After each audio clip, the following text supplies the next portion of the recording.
చావు నోట్లో తలపెట్టి తెలంగాణ వస్తే తెలంగాణ ప్రజలు బాగుపడతారని ఆలోచించి ఢిల్లీ పెద్దలను కదిలించి ఉమ్మడి ఆంధ్రప్రదేశ్ రాష్ట్ర నాయకులను కదిలించి నిరాహార దీక్ష చేసి చనిపోయే స్థితి వరకు వెళ్ళి సావు వరకు వెళ్ళి తిరిగి వచ్చి బ్రతికి తెలంగాణ రాష్ట్రాన్ని సాధించిన గొప్ప వీరుడు కల్వకుంట్ల చంద్రశేఖరరావు కేసీఆర్ గారు. కానీ అతని త్యాగాన్ని మన ప్రజలు అర్థం చేసుకోలేకపోయారు. మన తెలంగాణ రాకముందుకు సరిగ్గా కరెంటు ఉండకపోయేది. రైతులు అర్ధరాత్రి వెళ్ళి పొలాలల్లా దగ్గరికి అర్ధరాత్రి కరెంట్ వచ్చేది. ఆ వచ్చే టైంకు అక్కడ ఉండి స్విచ్చులు వేసుకొని మోటార్ వేసుకొని ఆ నీళ్లు పట్టుకునేది. భార్య పిల్లల్ని విడిచిపెట్టి వెళ్ళేది. అక్కడ మార్గ మధ్యంలో పాము కాటుతో చాలామంది చనిపోయారు. చనిపోయిన వాళ్ళు చాలామందే ఉన్నారు.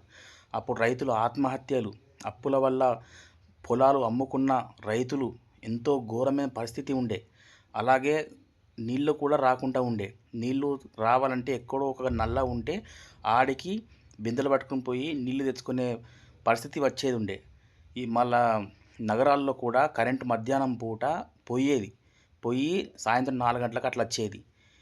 1 గంటకు 12 గంటలకు పోయి 4 గంటలకు వచ్చేది. ఆ టైంలో మేము మధ్యాహ్నం బయట కూర్చొని విసనకర్రతో ఊపుకుంటూ ఉండేది.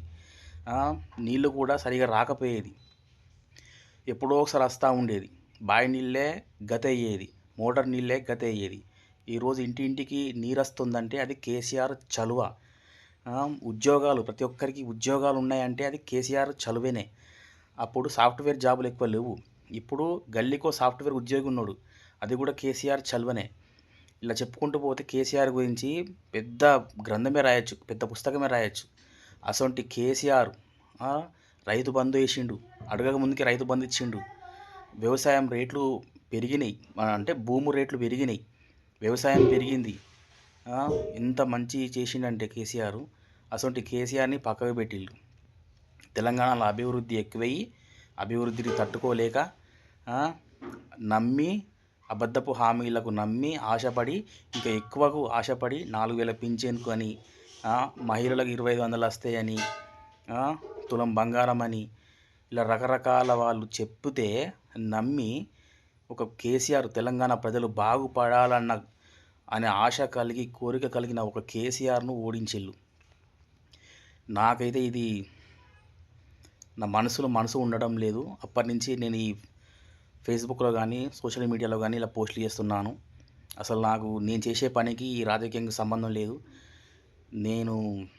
నాకు అసలు మాట కూడా సరిగ్గా రాదు. నాకు ఒంటరిగా ఉన్నా కాబట్టి ఇట్లా చెప్తున్నాను. కానీ అసలు కేసీఆర్ని ఇలా తెలంగాణ ప్రజలు ఓడించారనే కసితోనే ఇలా నేను వచ్చినా కానీ అసలు మనకు రాజకీయంతో సంబంధమే లేదు. కానీ కేసీఆర్ మాత్రం ఒక అద్భుతం. మన కోసమే పుట్టాడు.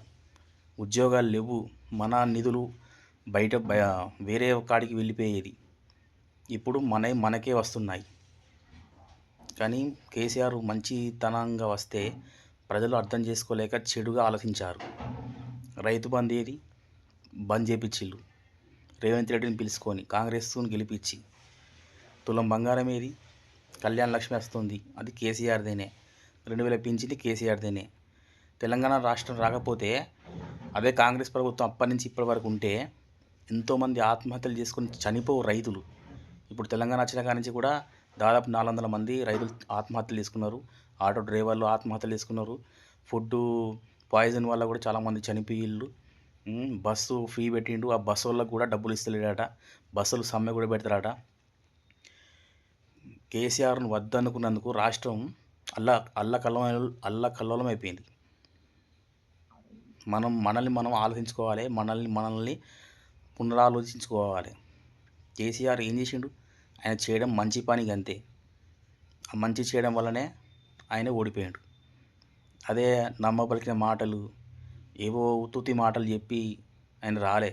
తెలంగాణ వస్తే ఈ తెలంగాణ ప్రజలు బాగుపడతారు, రైతులు బాగుపడతారు ముఖ్యంగా అని తెలంగాణ కోసం ప్రాణం పెట్టిండు.